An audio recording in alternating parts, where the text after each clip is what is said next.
Okay, I think I'm already recording. Well, hello. Welcome to this session. This class is for Universidad Santander. Sorry, I was having some issues with the screen, with the camera, but here we are. Well, this class, as I mentioned before, is for Universidad Santander. There you can see my slide. My name is Erika Mayo. I'm in charge of these group classes. And the topic for today is present perfect. This is one of the topics that you're going to find in your class or in this class. First of all, well, present perfect, why do we use this tense? Well, a part of the simple tenses in English or progressive continuous tenses, we also have perfect tenses, right? Perfect tenses. And these tenses are three, well, the main or the most important are three: present perfect, past perfect, and future perfect, right? You also will find that we have a continuous, present perfect continuous also. Maybe we want to check this later. And well, we can use present perfect, first of all, to talk about something that started in the past and continues happening in the present. For example, I have been studying English since 3 years ago. This is present perfect continuous, right? Look, we have been plus a verb with ing, right? And we usually use this kind of expression, since, for. Also to talk about recent events, like I have passed the exam, or to talk about past experiences. I have seen this field 3 times, right? So we use present perfect for these three forms. And well, what is the structure? As you can see here in this picture, we can structure affirmative, negative, and interrogative sentences. For the affirmative one, you use a subject plus have, has. In this perfect tense, have will be the auxiliary. It's not a verb, or it's not going to be conjugated. It's going to be an auxiliary. Then we have a verb in past participle, right? For example, I have tried sushi before. For the negative form, we have a subject plus have, has, plus not, plus past participle, right? Example, I have not tried sushi before. Or you can say, I haven't tried sushi before, right? Finally, the interrogative form, we are going to move the auxiliary to the beginning, have, has, plus the subject, plus past participle, okay? Example, have you tried sushi before? So this is the main structure, but something that we need to consider. Past participle is the third form of the verb. We usually use three forms for verbs: present or base form, past for simple past, and this is the one that we're going to use with the present perfect, past participle, right? As you can see, there is no difference when we are using regular verbs, right?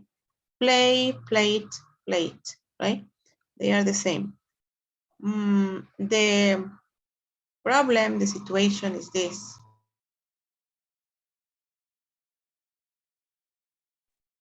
When we have irregular verbs, remember, irregular verbs have a different structure, right? They are written in a different form. They change. For example, go, present, pass, went, past participle, gone. So we need to be careful. We need to be aware about this, right?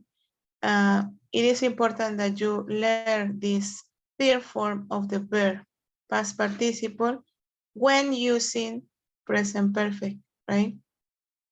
Here we have other examples like eat, it becomes eaten in past participle.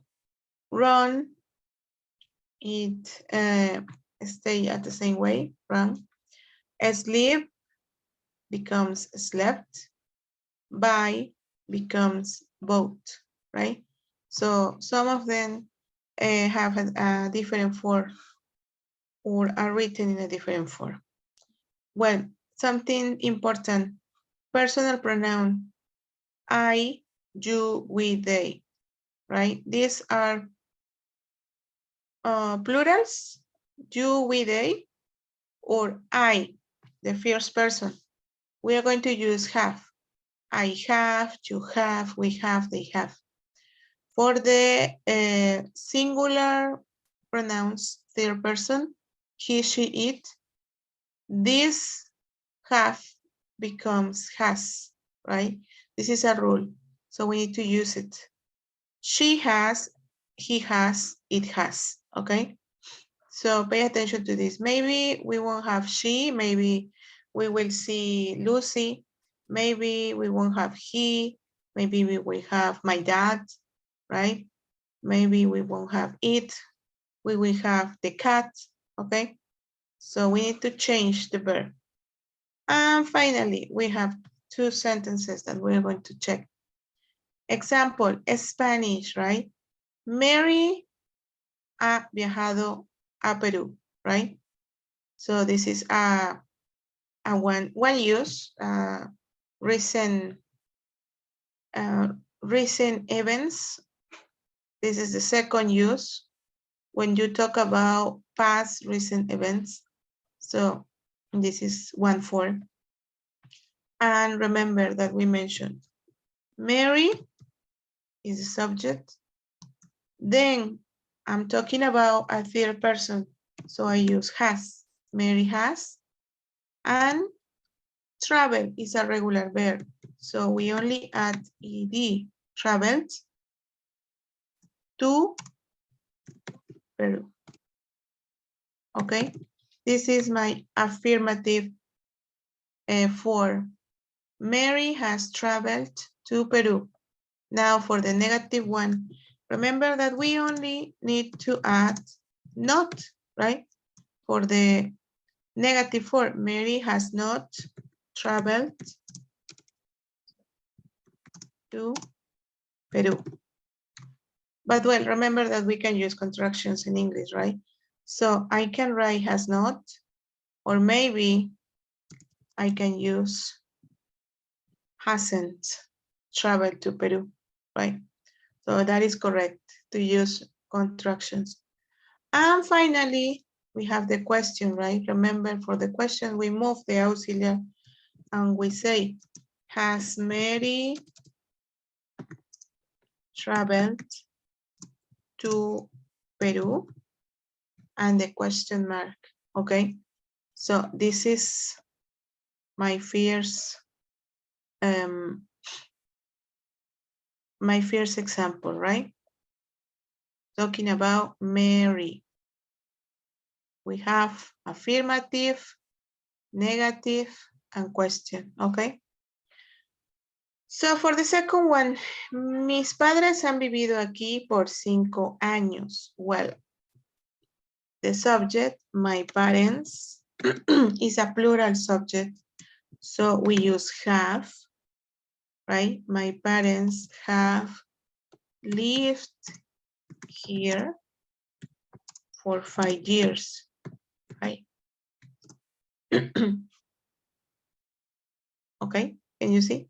My parents have lived here for 5 years. Affirmative form, plural subject.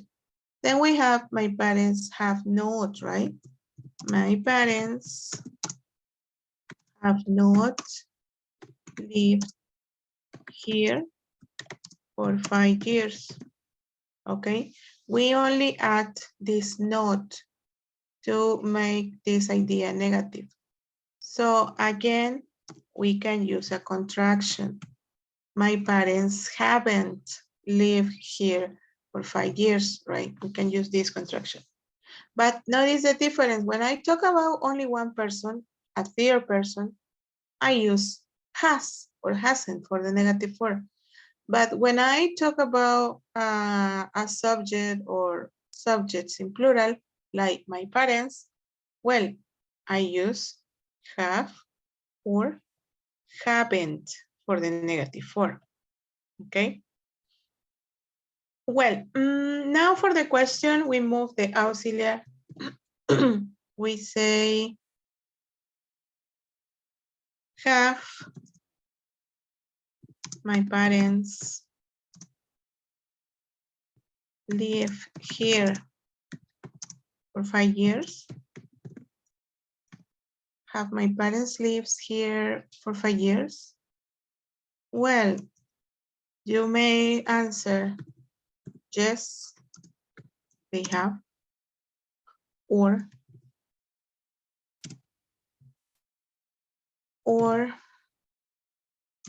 no, they haven't.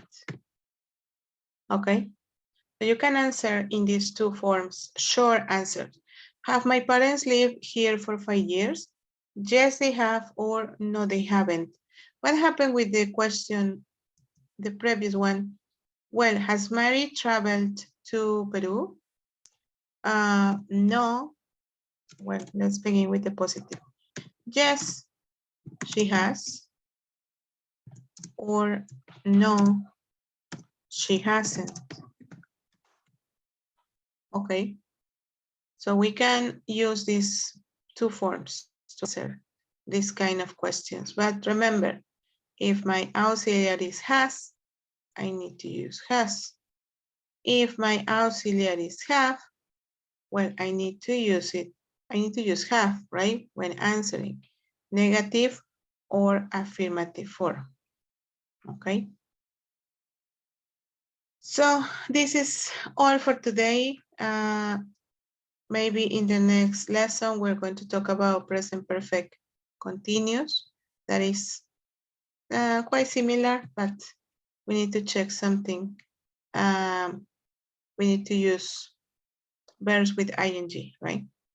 So that's all for today. Thank you for watching this video. And if you have any doubt, if you have any question, you can send me a message in the platform, okay? Bye. Thank you.